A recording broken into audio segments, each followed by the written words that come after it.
no sorrow and dead in my sin, lost without hope with no place to begin. Your love made a way to let mercy come in. When death was arrested and my life began, ash was redeemed, only beauty remains. And my orphan heart was given a name. My mourning grew quiet, my feet rose to dance. When death was arrested and my life began. Oh, your grace, so free, washes over me. You have made me new, now life begins with you. Released from my chains, I'm a prisoner no more. My shame was a ransom he faithfully bore.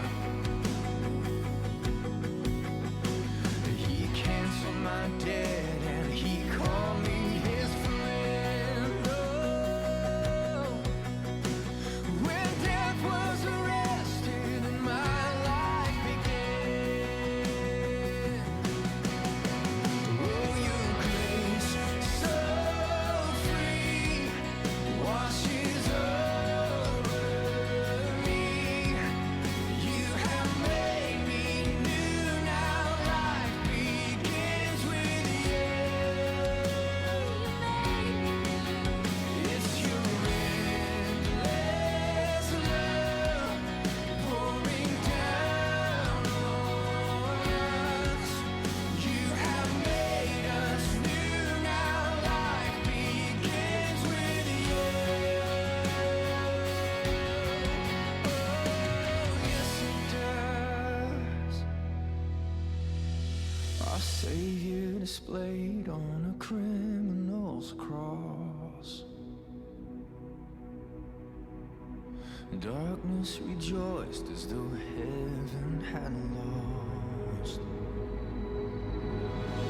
But then Jesus arose with our freedom in hand. That's when death was arrested and my life began. That's when death was arrested and my life began.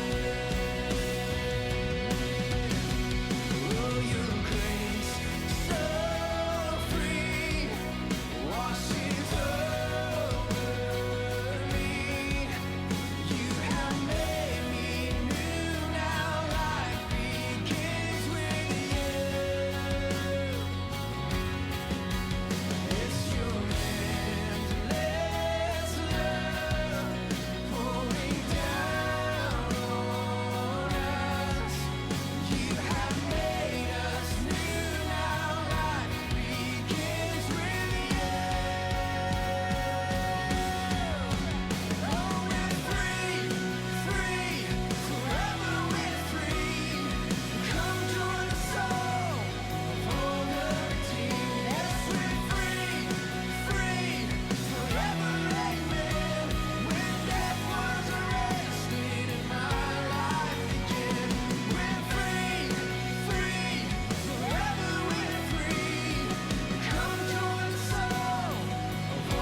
it's who I am.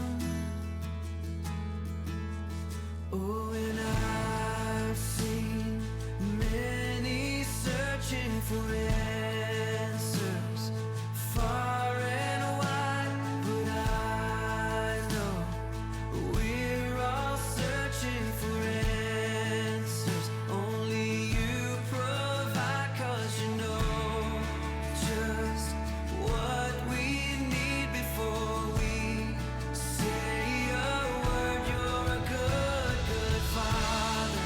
It's who you are. It's who you are. It's who you are, and I'm loved by you. It's who I am. It's who I am. It's who I am. Because you are perfect in all of your ways. You are perfect in all of your ways. You are perfect in all of your ways to us. You are perfect in all of your ways. Oh, you're perfect in all of your ways. You are perfect in all of your ways to us. Oh, it's love so undeniable. I can hardly speak. Peace so unexplainable. I can hardly think as you call me. Deeper still as you call me. Deeper still as you call me. Deeper still into love. Love, love, you're a good, good Father. It's who you are. It's who you are. It's who you are, and I'm loved by you. It's who I am. It's who I am. It's who I am. You're a good, good Father. It's who you are. It's who you are. It's who you are, and I'm loved by you. It's who I am. It's who I am. It's who I am. You're a good, good Father. It's who you are. It's who you are. It's who you are, and I'm loved by you. It's who I am. It's who I am. It's who I am. You're good. You are perfect in all of your ways. It's who you are. It's who you are, and I'm loved. You are perfect in all of your ways. It's who I am. It's who I am.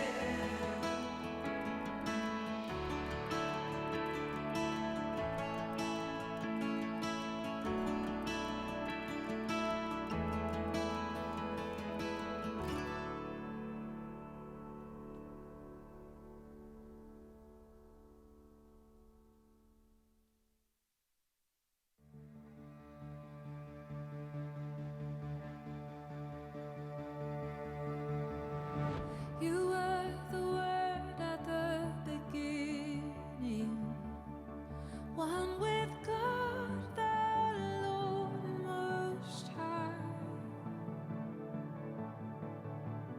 Your hidden glory in creation, now revealed in you, our Christ. What a beautiful name it is. What a beautiful name it is. The name of Jesus Christ, my King. What a beautiful name it is. Nothing compares to this. What a beautiful name it is. The name of Jesus. You didn't want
Hello friends, my name is Jarman. I serve on the team here at St. Mark's Church, and we want to welcome you to our online service.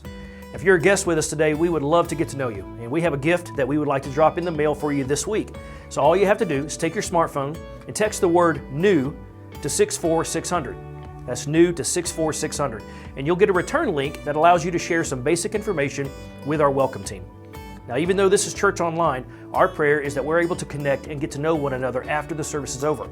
Now, another way to connect for everyone worshiping with us today is through our new Tuesday night online group for anyone who is experiencing anxiety or a lot of pressure through this pandemic. Whether it's the pressure of homeschooling, losing a job, or if you're just tired of the isolation, we hope you can join us this Tuesday as we journey through the 23rd Psalm and encourage one another. All you need to do is register online with the link that our chat hosts are dropping in the chat room right now, or you can register online using the Groups tab on our website at smc.church. And finally, we want to say thank you to everyone who continues to support the ministries of SMC through your time and your resources. Many of you are still serving with your talents, you're still giving financially, even through the uncertainty. And we know that God is going to honor your faithfulness. At any time, you can worship with your giving by using the Give link on our website, or you can give through text using the number and the keyword that's on your screen right now. So, welcome to SMC. And as we get started, I want to invite you to make this first song a prayer over our community and over our nation and over one another. It is our prayer for you as well. Welcome.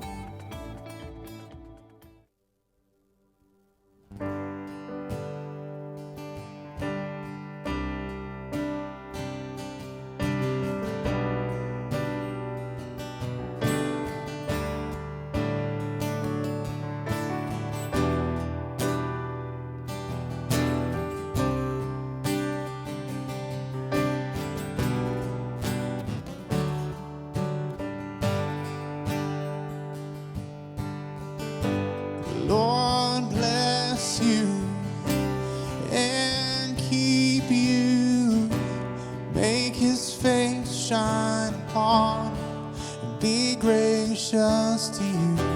The Lord turn his face toward you and give you peace.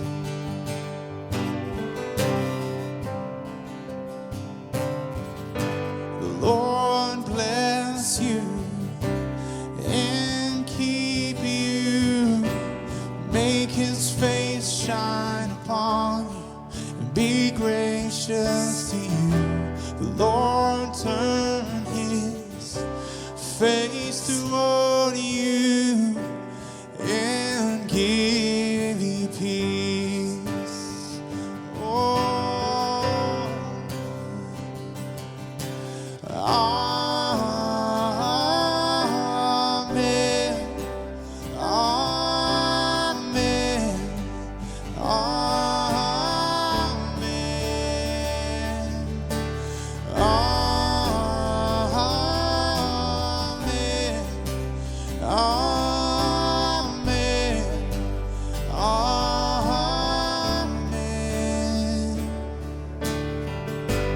Lord bless you and keep you, make his face shine upon you and be gracious to you. The Lord turn his face toward you and give you peace. Oh yeah. Oh, amen, amen,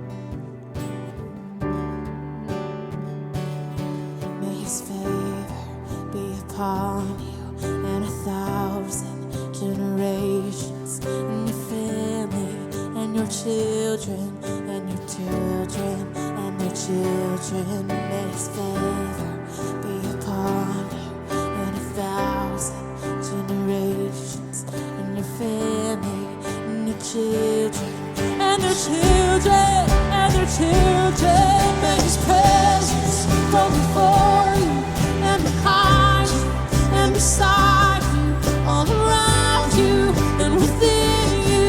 He is with you. He is with you in the morning and the evening, and you're coming and you're going, and you're weeping and rejoicing. He's for you. He's for you. He's for you.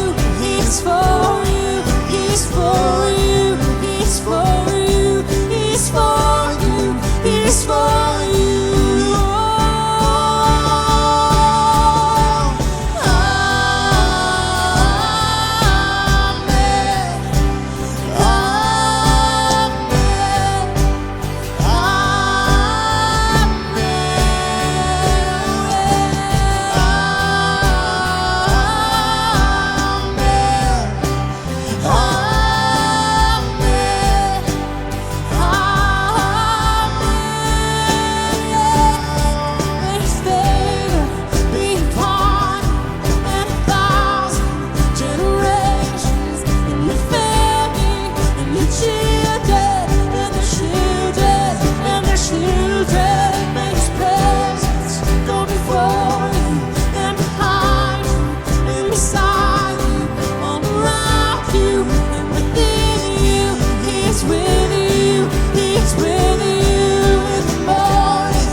For you, and so is your Heavenly Father. So be reminded of that today. We hope that you continue enjoying us in worship.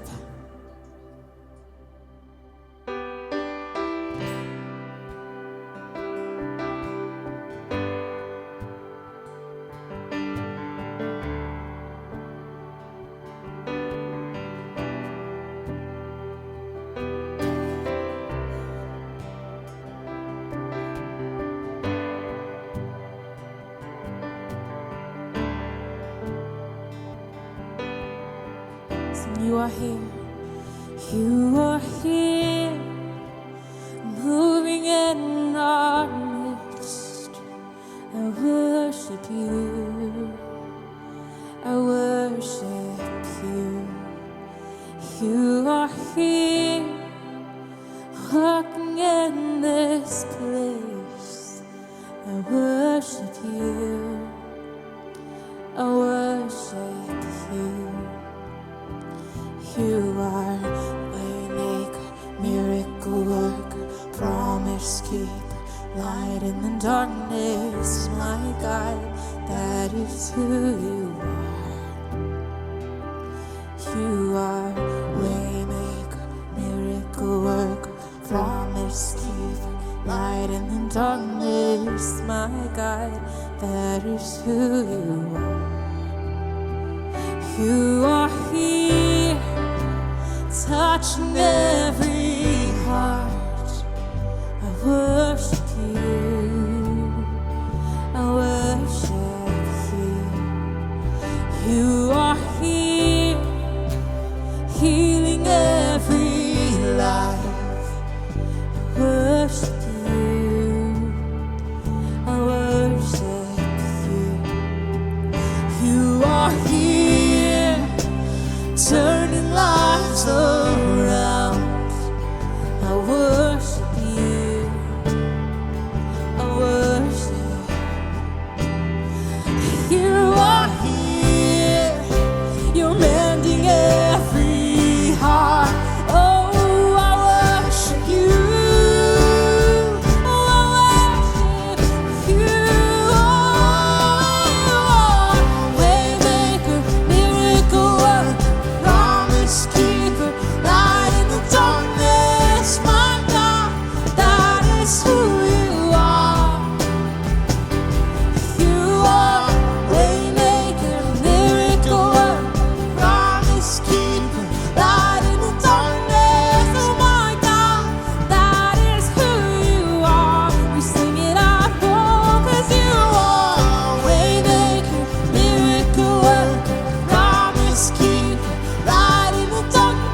trust you.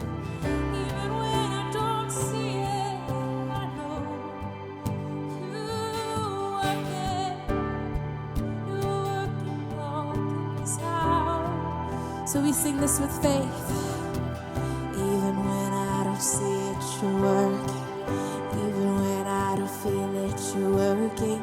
You never stop working. You never stop, you never stop. Oh, even when I don't see it, you're working. Even when I don't feel it, you're working. You never stop working. You never stop, oh, 'cause you are waymaker, miracle worker, promise keeper, light in the darkness. My God, that is who you are. That is who you are. Waymaker, miracle worker, promise keeper, light in the darkness. My God, that is who you are. Oh, that is who you are. Oh, that is who You are. That is who you are. That is who you are. Oh, that is who you are. That is who you are. That is who you are.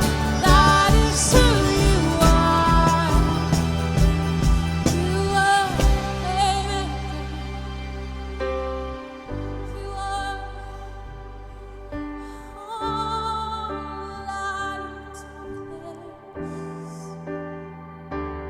You are waymaker, miracle worker, promise keeper, light in the darkness. My God, that is who you are.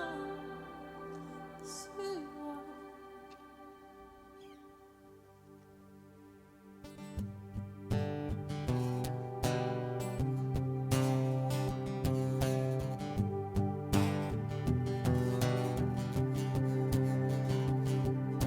Tis so sweet to trust in Jesus, just to take him at his word, just to rest upon his promise, and to know thus saith the Lord. Jesus, Jesus, how I trust him, how I proved him more and more. Jesus, Jesus, precious Jesus, oh, for grace to trust him more.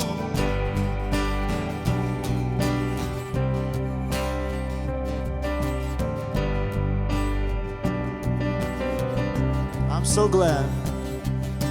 I'm so glad I learned to trust him.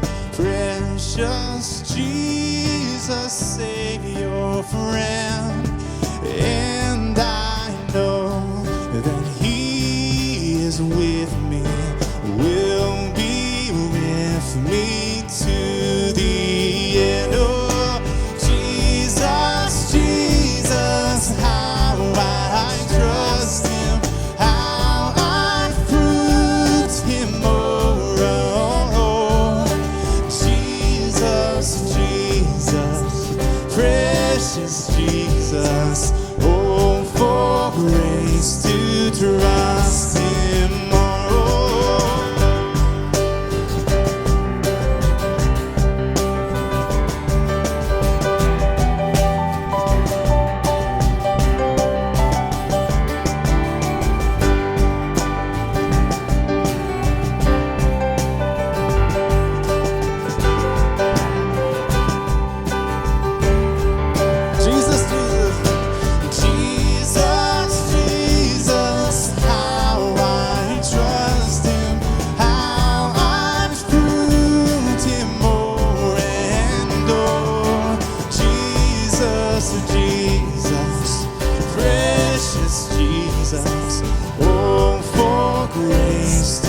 trust Him more, for grace to trust Him more.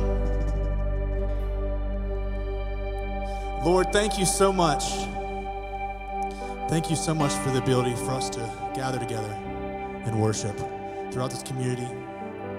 We love you. And we praise you. And we just pray that you'll be with us throughout today, throughout this week. We pray all this in your Son, Jesus' name. Amen.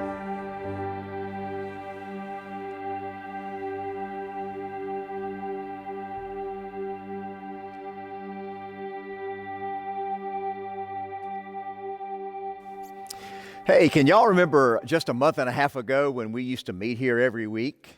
And now all of our facilities are on shutdown. I wonder if our enemy thought, yeah, look at that. Church is on lockdown, closed up. I'm going to hold the name of Jesus captive just as I've always dreamed, the sound of silence. And God says, you want to bet? Well, make no mistake about it. We're meeting for our weekend services. Now, I know it looks different than it did 6 weeks ago in this room, but come on, everybody. The church is not and never has been confined by a building. We're scattered in 1,000 different places today and every day, just like Jesus dreamed. He told his disciples once that hell itself would not be able to withstand the frontal assault of his church. So no way a coronavirus can take us down. Come to think about it, we've been trying to get you to take the gospel to the streets and into your homes for years. So now when we say take it home, maybe it makes some sense. In fact, check out this photo. I received this picture this week, and I think this little girl is maybe 3 months old. Nothing like starting early. Now let me pray and then we'll get started. So, Holy Spirit, move among us and inside of us. We're all still trying to adapt to some strange times, challenging, sometimes frightening, uncertain. We have questions, lots more questions than we do answers.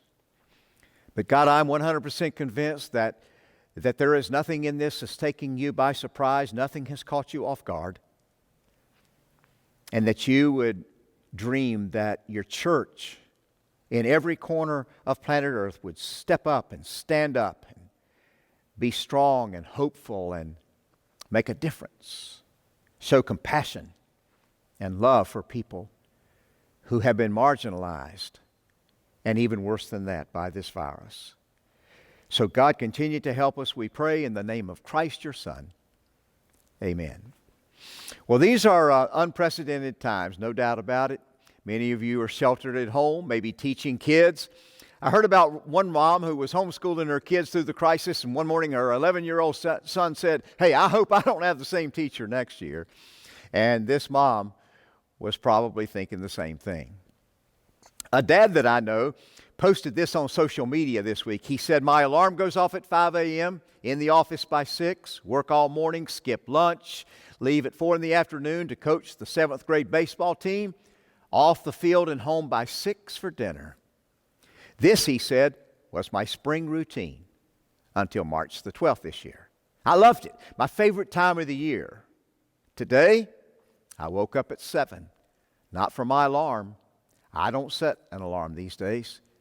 Everything is weird, and I miss my life, he wrote. I think I get that. Many of you are working from home. Our first responders and the healthcare community, boy, they're out there on the front lines every single day. Some are working torturous hours. Some are even coming out of retirement to fill in some of the gaps. I hope that you'll join me in praying for these specialists. So far, I don't think I've missed a single day, just kind of hunkered down thinking about those warriors out there on the front. Some of you have been generous in helping people in your neighborhoods, engaging your small groups and community groups to volunteer and help out. We're hearing some amazing stories about what happens when the church really acts like it. Our SMC care team has been remarkable through this stretch. They've made scores of phone calls to make sure that some of our most vulnerable people are taken care of. If you have a special need or if you know someone who needs some hope, here's some information that will be helpful. Just call them this week and they'll contact you really soon. Our church staff has been remarkable. These are people who, just like you, are quarantined. They're practicing physical distancing. But I'll tell you what, their creative juices have been working overtime. Julie Giles and her family ministry team made it possible for the families in our church to have an Easter experience at home just last week, and it was second to none. Nick Jordan and his team, he has volunteers so devoted, and they are continuing to keep the student ministry strong, and they, like the rest of us, have figured out how to do virtual gatherings. In their case, it's teenagers who by this time are probably driving their parents crazy. Your financial generosity has been impressive. We lost some ground since we became an online church. That's not a surprise. We expected that. In the first 4 weeks, our weekly giving was down about 50% of our budget needs, obviously creating some gaps.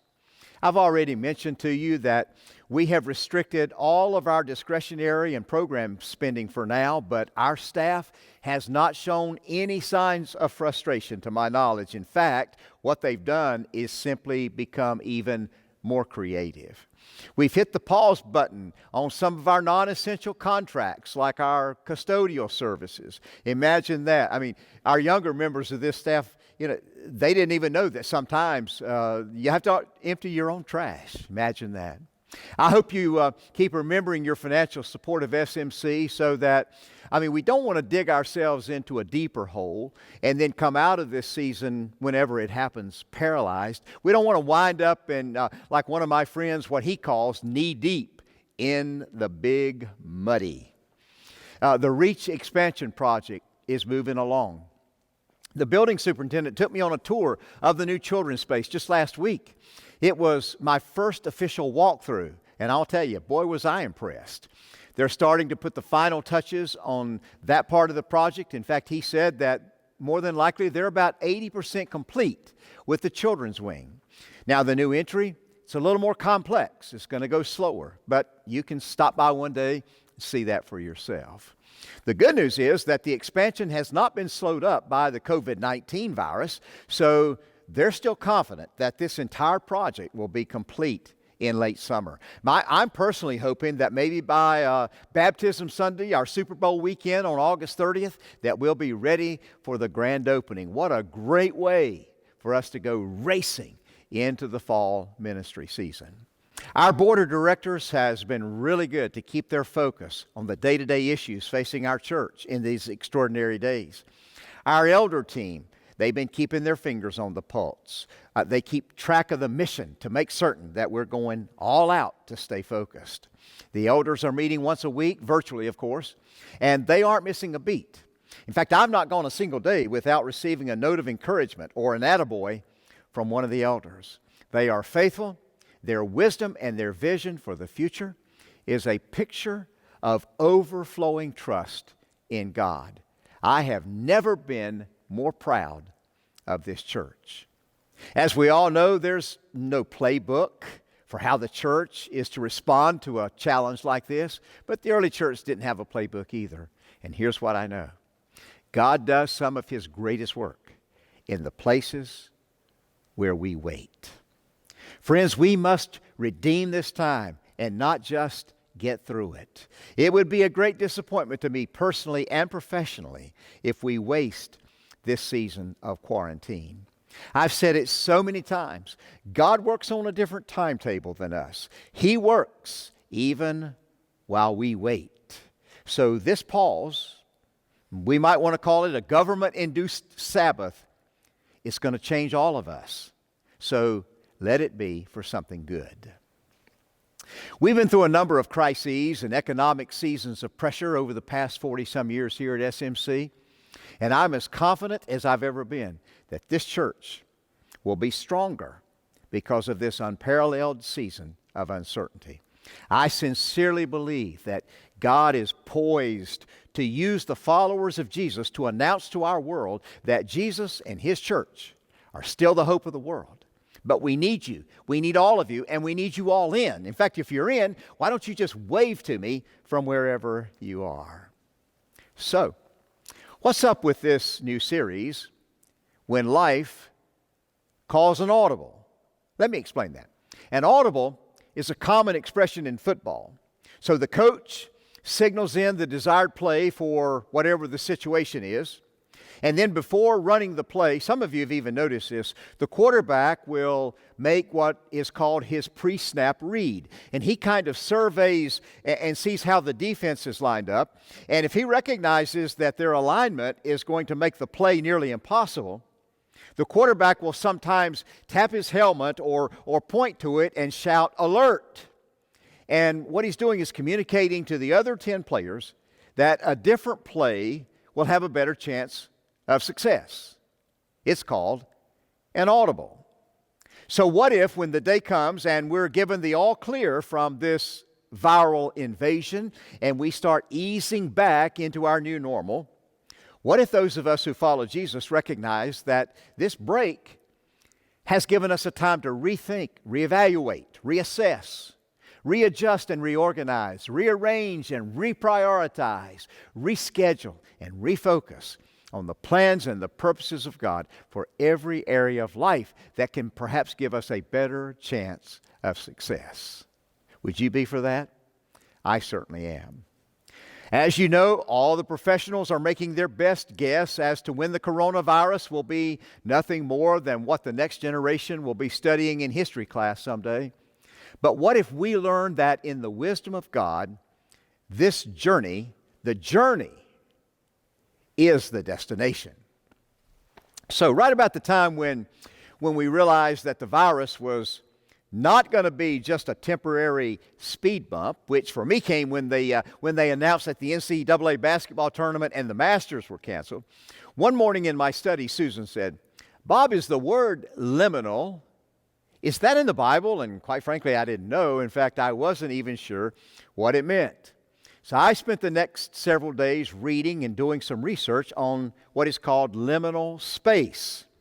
That's when I realized that even though the word liminal is not in the Bible, it's on nearly every single page, this space in between. Let me explain that by way of an illustration. Probably about, 7 or 8 years ago, one of the new freshmen on the Elon University football team showed up for church and introduced himself. And so I invited him for dinner. And I always like to read the kid's bio on the website before the conversation. So when he showed up, I said, "Hey, I see you're from Monroe, Georgia." And he said, "Sort of." And then he said, "I really live in between." And I said, "In between what?" And he said, "No, I really do live in between." And that's when I found out that there's a small Georgia crossroads. It's about 30 miles southwest of Athens called Between. The town is called Between Georgia. So he was serious when he said, "I live in between." Well, liminal space, it's the space in between. It's transitional space. In fact, we spend time in liminal space every day. Let me show you some examples. These are all transitional spaces that lead from somewhere to somewhere. It might be a hallway. It could be a flight of stairs. It might be an interstate highway. It could be a walking path. But we're in liminal space when we're here, but we're going someplace else. For example, pretty much all of us are acquainted with some form of grief. Well, grief is one of the most intense and painful liminal spaces in all of life. It's what I call waiting space. We're waiting for God to start to gradually heal our broken heart between what was and what's next. When life shoves us into a season of painful grief, we don't know what the new normal is going to be like. We just know that it's never going to be the same again. Let me give you a picture of one of the best examples of liminal I can think of, this space in between. You probably recognize what this is. This is a cocoon, which is in liminal space, in between. It's no longer a caterpillar, and it's not yet a butterfly. It's in between. Well, here's a time lapse that will show you the process, which typically will last between 9 and 14 days. Take a look at this.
Yeah, I've read that if you decide that you want to somehow speed up this process, and if you tamper with or somehow crack open the cocoon, you will destroy the potential of a new butterfly. It's just another one of those reminders that on the other side of liminal space, we never know exactly what the new will look like. We just know it's not going to be the same. If this caterpillar could speak, I'm pretty sure she would tell us that even though there is new life on the other side, it's lonely traveling through the darkness of this space in between. Quite frankly, most of the greatest lessons that I've ever learned is when God allowed me to experience liminal space. And what I've learned, as many of you have too, there is no fast forward option. Is the space in between easy? Never. Is trusting God through the space in between a prerequisite and a necessity? Always. Will this space in between take us to places we never intended to go? Probably. Will God be with us wherever the other side is? Definitely. What we're going to learn in this series is the space in between gives us an opportunity to take an inventory of our lives. And if we recognize that maybe we've filled up every space, every day running at Mach 2 speed, no margin, we'll probably crash and burn or wind up in the weeds if something doesn't happen in the liminal space. It's the space that will ultimately force us to decide what we're going to keep once we get on the other side and what should be discarded as unnecessary and useless baggage. Some of us will be wise enough to not wish this season away and race through this space in between. And if we're wise, one day we'll find ourselves in a brand new place where we could never have gone without COVID-19. Am I dreaming? Well, we'll see, won't we?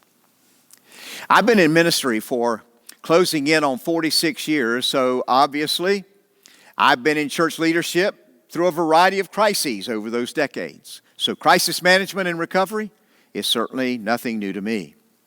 Every once in a while, there's an event or something that happens somewhere in our world that gives us serious pause.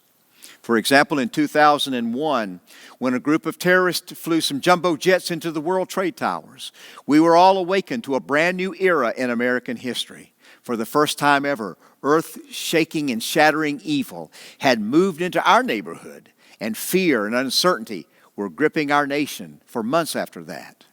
In August of 1990, when war was declared against Iraq, the invasion of Kuwait, Operation Desert Storm, things were tense. 12 years after that, it was Operation Iraqi Freedom, and the lingering war in Afghanistan in response to the 9/11 attacks.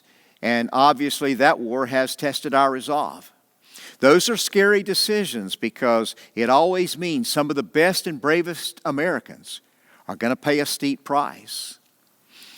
St. Mark's Church has navigated through a bunch of economic crises, such as the stock market crash in 1987 and the Great Recession and the housing bust in 2008-09. One of our teenagers said to me recently, he wanted to know how old I was during the Great Depression, and I thought, man, do I look that old? And then I said, wait a minute, I think you mean the Great Recession. SMC was only 6 years old when the Civil War broke out.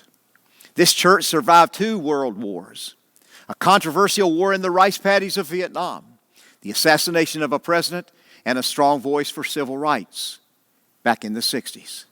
Crises are not new for this church. So about 3 or 4 weeks ago, I felt Spirit directed we would have our Easter celebrations, and then we need to hit pause. And we need to see if God would choose to make His presence and power known to us during this crazy time. So let's dive in.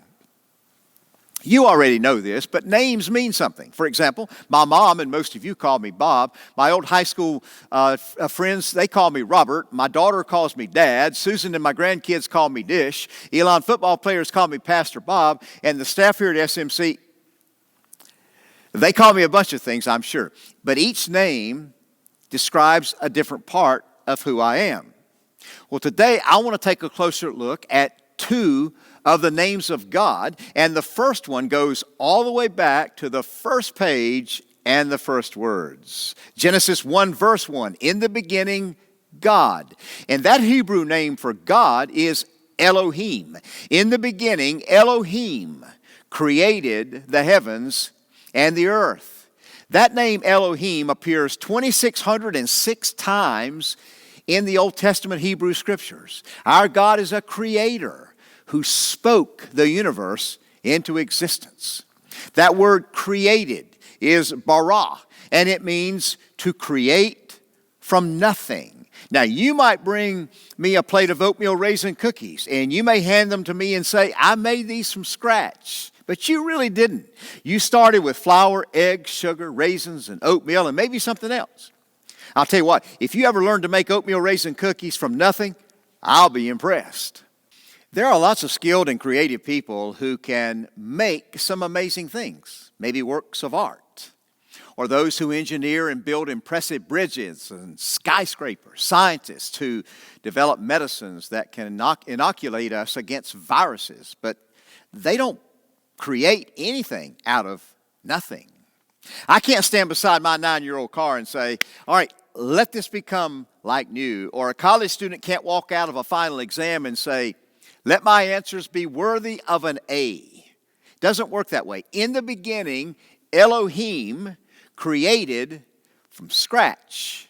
So imagine what a great big God can do in His sovereignty at a time like this and with this crisis. How many of you remember the movie Honey, I Shrunk the Kids? It's the story about an inventor who created a machine that can shrink things. But when he accidentally aimed the machine in the direction of his kids and shrunk them, well, he was having a bad day. And in fact, I read the other day that Disney is preparing another sequel, which doesn't surprise me. Now, some of you would say, well, if I had one of those, I'd shrink my waistline, or maybe I would shrink the size of our mortgage. But ever since the beginning of time, people have been trying to shrink God and get Him to a manageable size, which basically means small enough to control Him and to get Him to do what we want. The problem is that some people shrunk God to a manageable size, and then when they needed a big God who is able, willing, capable, and powerful, too late. Their God was too small. Some people even shrink God to a size where they can neatly fit God into a church building where He can be available for, a couple of hours on Sunday, they can walk through the standardized script and expect God to be at their beck and call. Like, hey, God, don't call me. I'll let you know if I need anything. Some people want that same God to stay tucked away inside the stained glass walls of a church so that after an hour or two on Sunday morning they can say, hey God, it was great hanging out, so you stay tuned into my personal issues, otherwise I'll see you next week, big guy.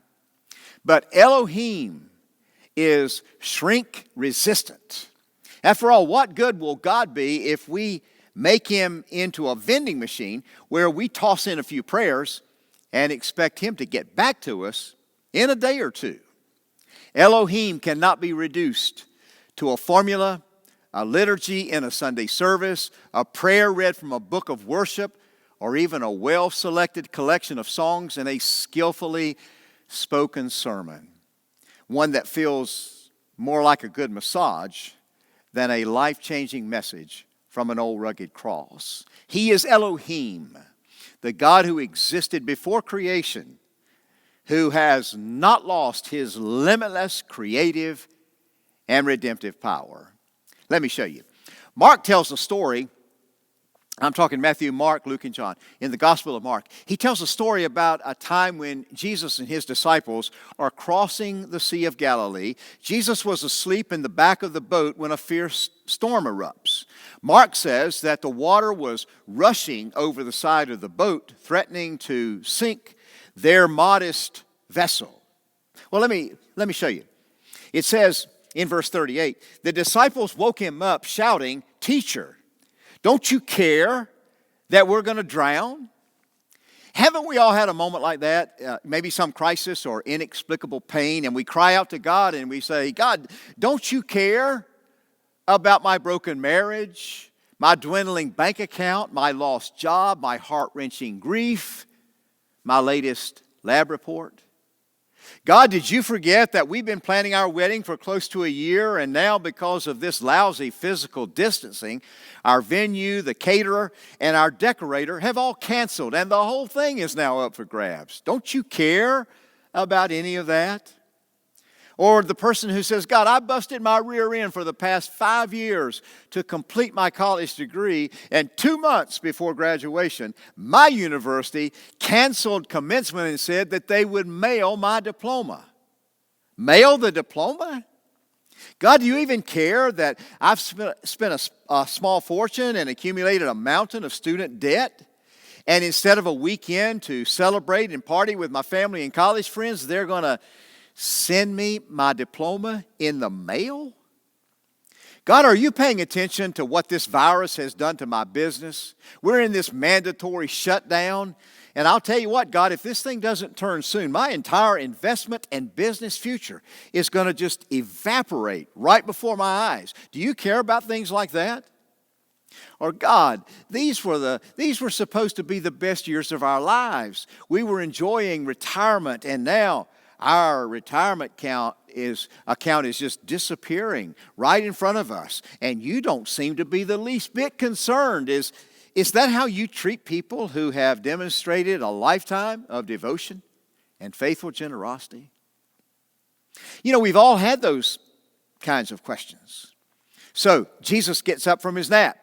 He sees his guys are freaking out. So he stretches out his hand. When Jesus woke up, He rebuked the wind and said to the waves, peace. Do you remember how the disciples responded? Now they were more afraid than ever. And they said to each other, who is this?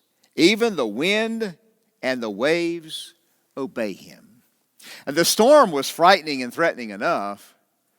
But isn't it interesting that they were more afraid of a God who rides the storm out with us? Who is this? They wanted to know. Can I tell you? This is Elohim. This is the Creator God who makes something out of nothing. Phil Anderson's good friend Brennan Manning wrote in his book, Ruthless Trust. I went back this week and just read through the whole book. It's so good. And here's what Brennan said. To trust is to be absolutely convinced of the reliability of God. There's only one way to understand that kind of trust.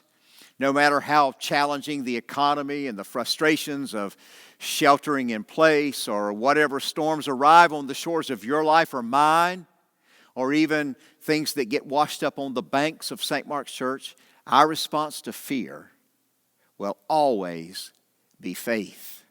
I told our staff, I think it was the first week that this virus thing was coming alive and threatening to seriously challenge this season of ministry. I said, hey, we will respect this adversary, but with no fear and total trust in the reliability of God.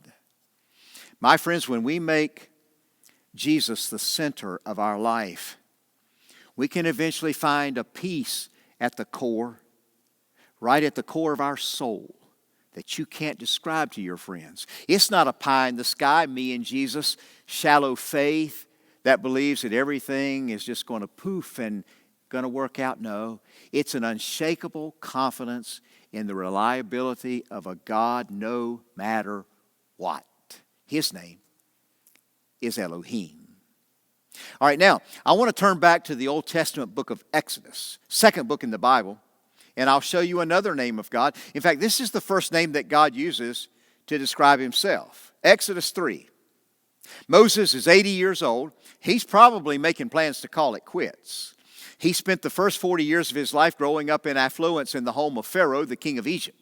But then there was a turn of events when Moses took a stand against one of the citizens of Egypt. And so he had to escape the anger of the Pharaoh and cut and run out into the Sinai desert, where he got married. He went to work for his father-in-law Jethro, and Moses spent the second 40 years of his life on the backside of a mountain tending sheep.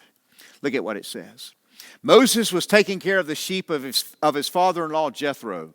As he led the sheep to the far side of the desert, he came to Horeb, the mountain of God. The messenger of the Lord appeared to him there as flames of fire coming out of a bush. Moses looked, and although the bush was on fire, it was not burning up.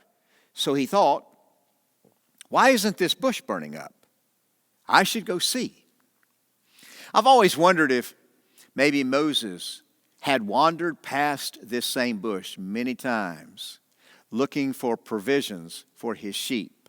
But this was evidently the right time, and it was the right moment for God to speak to Moses with a specialized mission.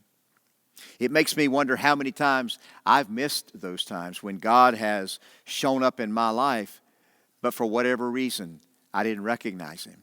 But either way, Moses sees something that he's never noticed before. So he starts to make his way toward the bush. When the Lord saw Moses coming to take a closer look, God called to him from the middle of the bush, Moses? Here I am, Moses replied.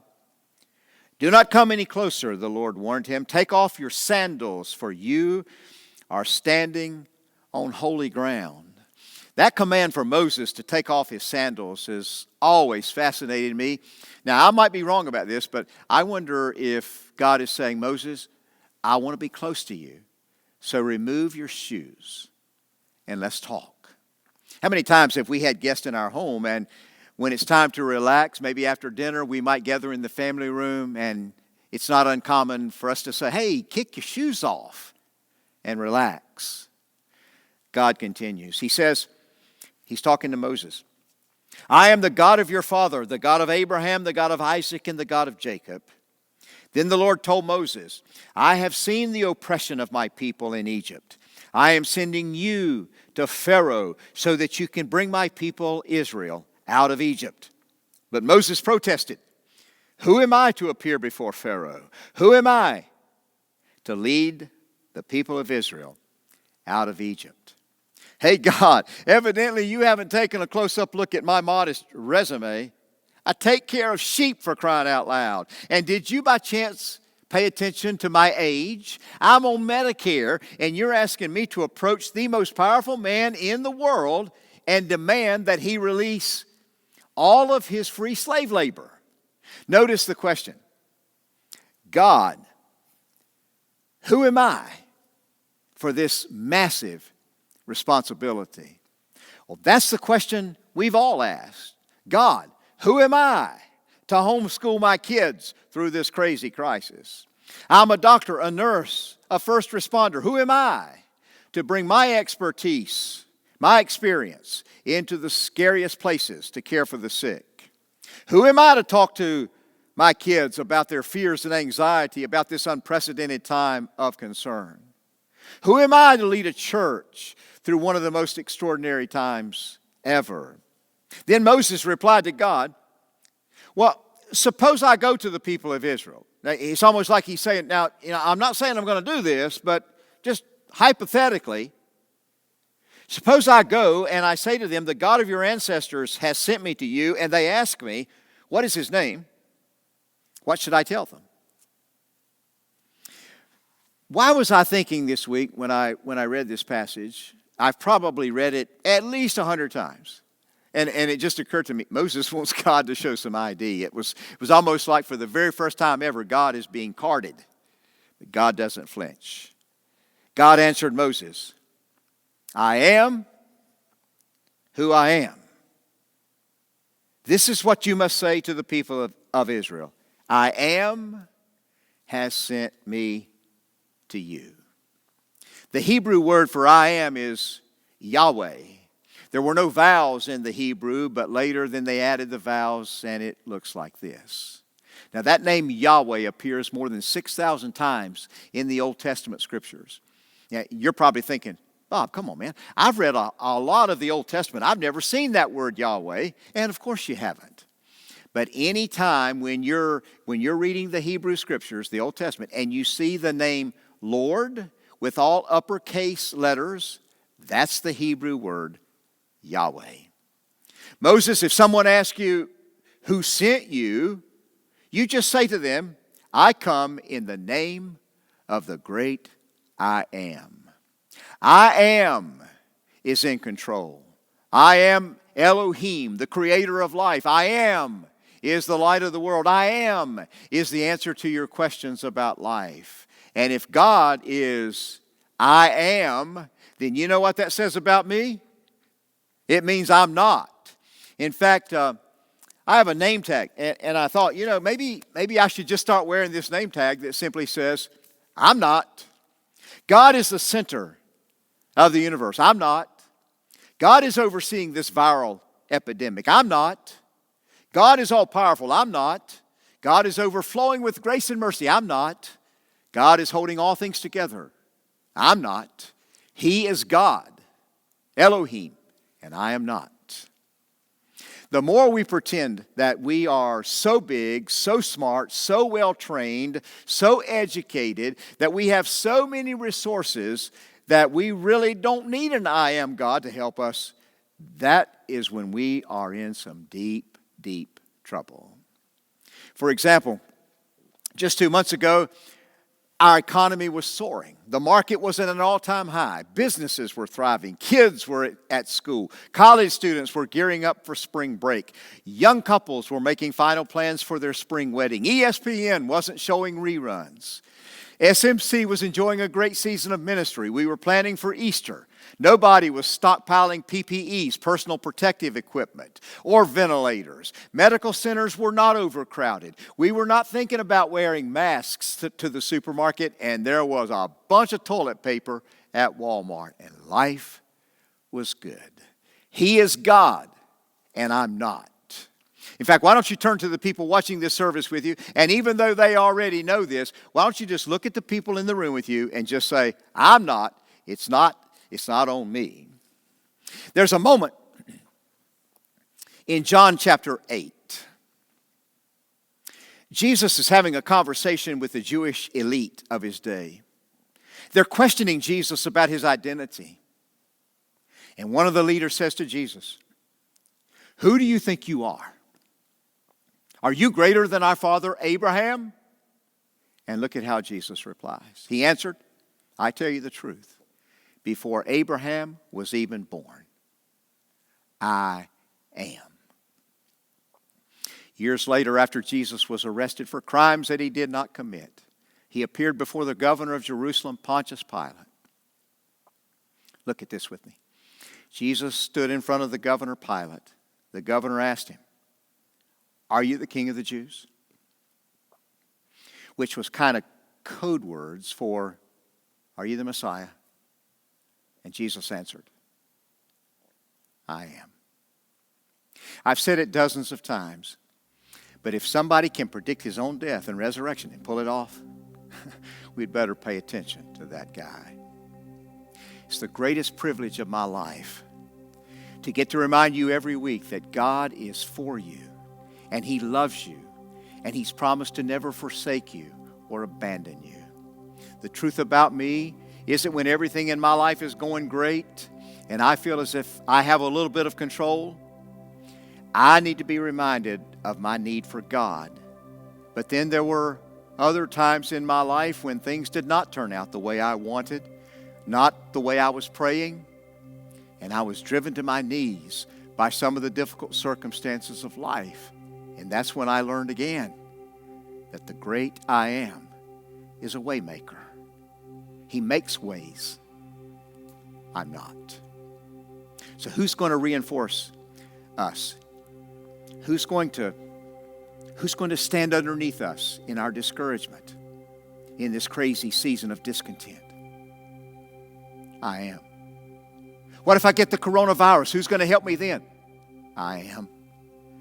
Who is smart enough to lead us through this mess? The great I am. Who is going to remind us that the battle of good over evil has already been won? I am. Who will provide hope in our despair and light when we're covered in darkness? I am.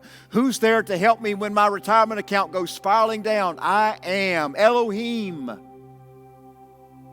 the God of all creation, the great I am. And I'm not. So between here, COVID-19, and there, wherever this challenge will end, and in this liminal space, you can expect to find the great I am.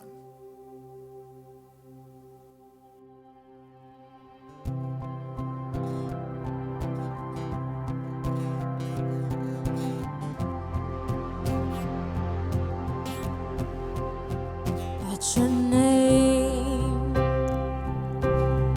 the mountains shake and crumble.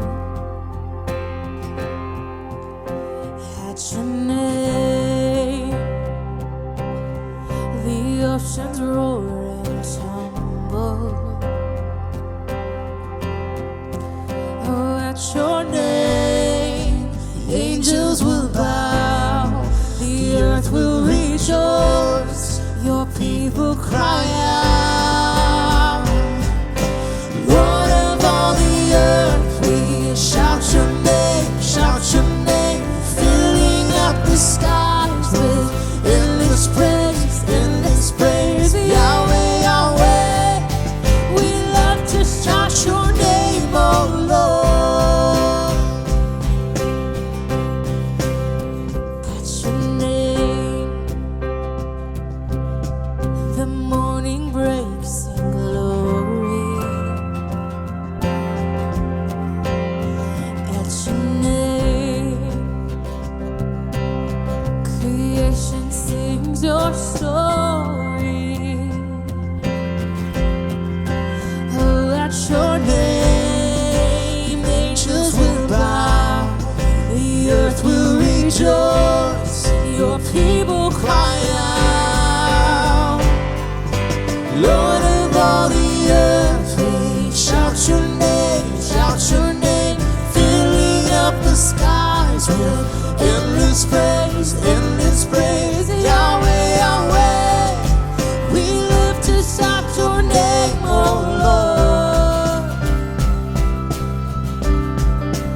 Though there is no one like our God, we will praise you. There's no one like our God. We will sing. There is no one like our God. We will praise you. There's no one like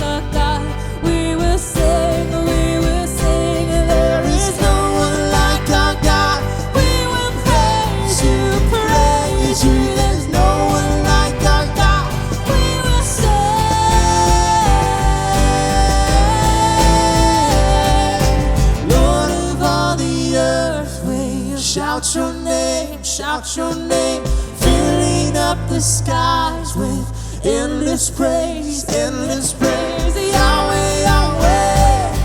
We love to shout your name, Lord of all the earth. We'll shout your name, filling up the skies with endless praise, Yahweh, Yahweh. We love to shout your name, oh Lord.